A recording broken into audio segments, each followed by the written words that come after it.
Hello, I am Lamisile Pamela Ngubane, and this is the Entity Dynamics podcast. The title of this episode is A Culture of Dishonesty, Denying Sub-Saharan Africa's Bantu People's Pre-literate and Pre-industrial, Pre-colonial Reality. Entity Dynamics is a culture development consultancy. We believe that in order to change a society's reality, we have to change a society's culture. In other words, we believe that culture creates the behavior and behavior creates reality. We work with civic and social organizations that wish to launch interventions in various communities. We help to direct the adaptation of certain aspects of the cultures of the various communities to be in harmony with the cultures of the intervening organizations. This ensures that the communities are able to assimilate those interventions into the fabric of the life of those communities. This ensures that the intervention will live on in the life of the community after the intervening organizations have moved on to their next project. This episode's title speaks to a very serious issue that exists in South Africa amongst the Bantu people, as well as amongst the Khoi and the San people. And that is a misdiagnosis of why it is that education does not have, educational inputs do not have the desired outcomes. And why it is that the Bantu people, as well as the Khoi and the San of this country, essentially don't seem to know how to run the economy of this country. So the Bantu people include the Zulu, Xhosa, Sotho, Pedi, Tswana, Venda, and Ndebele people, and the Swati people that live in South Africa. And then obviously we have the Khoi and the San. All of us were affected very deeply by colonization, but that was not the real problem that caused our problems today. In fact, if it wasn't for the colonizers, our languages wouldn't have been written down and we wouldn't be reading and writing today because, like I said, we were pre-literate before the colonizers came. So what is the real problem? The real problem is the culture of dishonesty that I spoke about in the previous episode. When you are not honest about the reasons why a problem exists, you aren't able to solve it. And then in misdiagnosing the problem, obviously you are going to not be able to supply solutions that will actually deal with the problem. So the reason why being pre-literate is a problem is because you are not going to use literacy as your main way of acquiring and disseminating knowledge.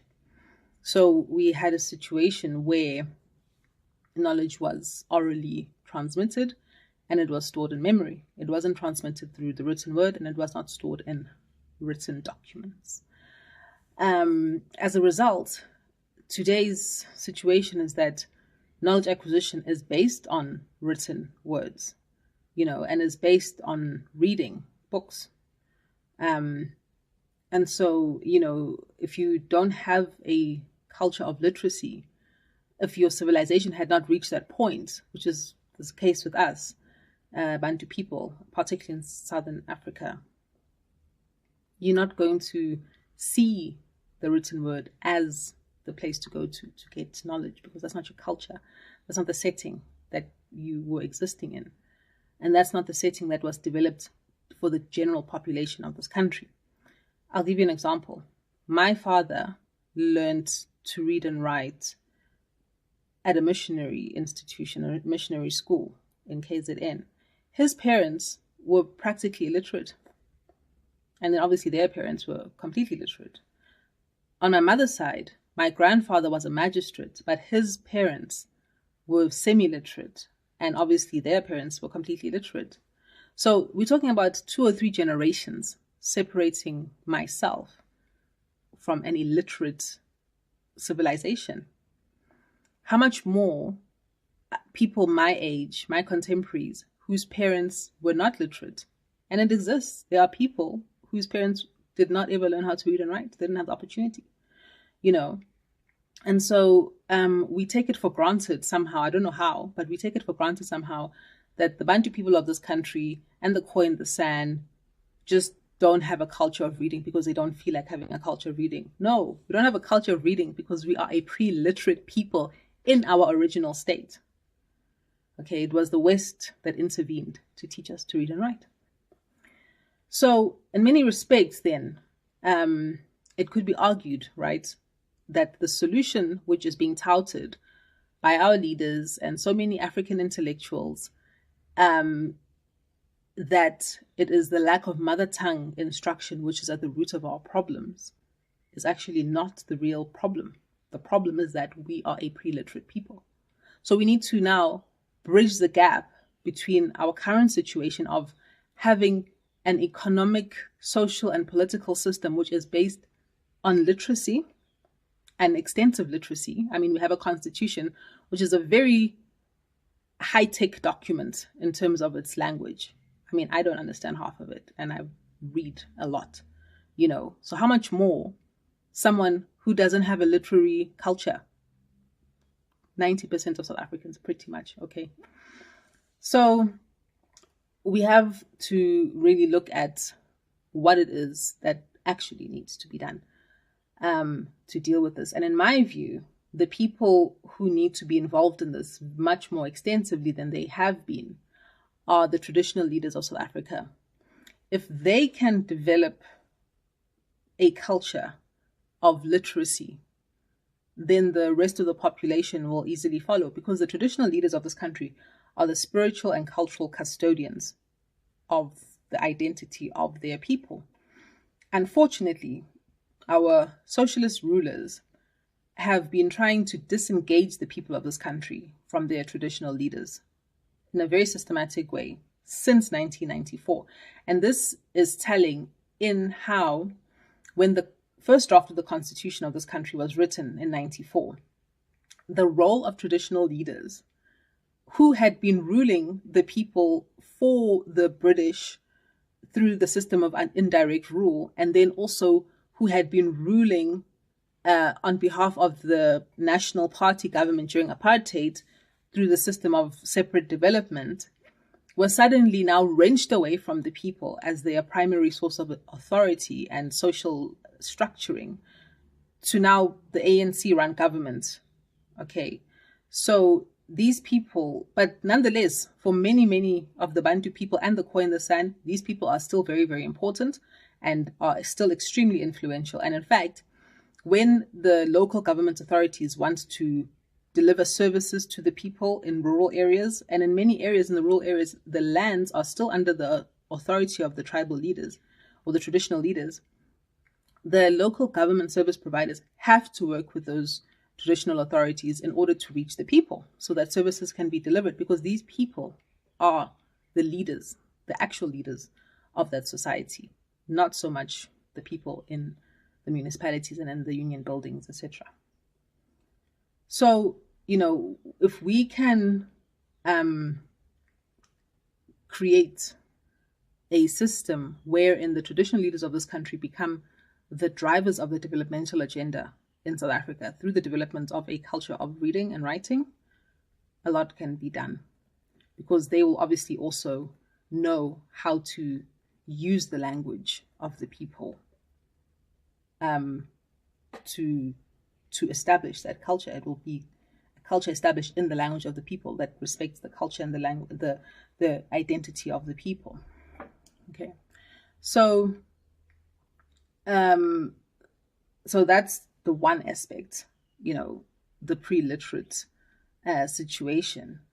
But another aspect of being pre-literate is that whatever knowledge you do have, if you are not able to write it down, the people who are the custodians of that language, of that knowledge, that your society looks to guide it and to, remember its past and to, create laws and moral codes and whatever.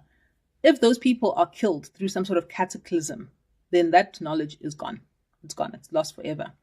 And then what's more, you are now also at risk of your history being distorted by your colonizer or your invader or your conqueror, because the people who could tell you the truth are gone because you don't have your stuff written down.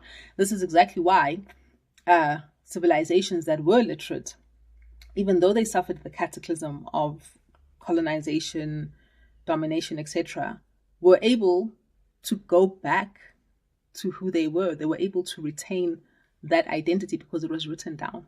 They could just go back to the written sources, and that's why you see, for example, much of Asia is able to continue with their culture. Here, we don't know really a lot of things about our civilization before colonization. A lot of it was written down, ironically enough, by the same British who colonized us. But that's why our cultural dress, for example, when it was an expression of who we were culturally, pre-colonially, today is not so much an expression, because that culture was lost because the knowledge holders of that culture were killed or taken away. But also just beyond that, when people are forced into migrant labor, they're not connected anymore to their civilization. So they didn't have access to those people, right? Whereas if you had a book to take with you, you would still have access to that civilization. So this is why culturally, the Bantu people have been very much decimated. But it's not to say that we can't recover a lot of it. There is a lot that is existing in memory, and that has been written down, once again, ironically, by the British. There's some very good books that I have somewhere that have this type of history. One very interesting one is called A Zulu King Speaks, and it's basically interviews conducted with King Cetshwayo by some British historian or anthropologist about Zulu culture. So beyond being pre-literate, we were also pre-industrial. Now, there was more of that retained in terms of, the culture of work and whatever. And it was also much more obviously tangible an aspect of the culture than, spoken knowledge systems, like not knowledge systems spoken through the spoken word and retained through memory. So there was, physical labor, there was trade, there was the smelting of iron, there was engaging in agriculture in the form of crop production and animal husbandry. But even then, it was generally at a subsistence level. Trade was generally at the level of barter, and very few in the society were engaged in mercantile trade. Okay, so the smelting of the iron, it was to make things that people use. It wasn't an economically productive activity that was done for the sake of trade. It was done for the use of the society. So when it comes to, engaging with the economy today, which is based on industry, surprise, surprise, we don't have an institutional memory of it because we never had the institutions to remember. Like I say, it was mostly subsistence, basic forms of trade. The most advanced was mercantile trade. Okay, we were not talking any sort of long-term industrial programs, no grand works, none of that type of stuff. So surprise, surprise, why are our state-owned enterprises in the state that they are? They're being run by people who have no memory. They have no clue. They don't know what it means to run large-scale institutions, right? But